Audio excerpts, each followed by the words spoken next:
নাটকে অভিনয় করছি।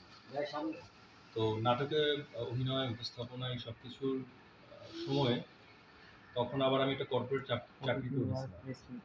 এরপর হুট করে এইটার যিনি পরিচালক উনি আমাকে 2022 সালের নভেম্বর মাসে ঠিক ওটু সিনেমা না, একটা সিনেমার কথা বলেন আহমেদ হুমায়ুন ভাই। তারপরে আমি একটা অডিশন প্রক্রিয়ার মধ্যে যাই, যেটা জাজ মিডিয়ার ওখান থেকে হয়। 4 মাসের একটা অডিশন ছিল।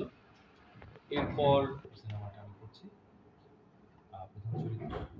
তারপরেই আসলে সিনেমার সাথে আমার একটা জার্নি এবং একটা দীর্ঘ লম্বা জার্নি। এর মধ্যে অনেক ধরনের এক্সপেরিমেন্ট ছিল। যেহেতু আমি টেলিভিশন উপস্থাপনা বা নাটকে অভিনয় করতাম, তখন আমাকে একরকম দেখা যেত।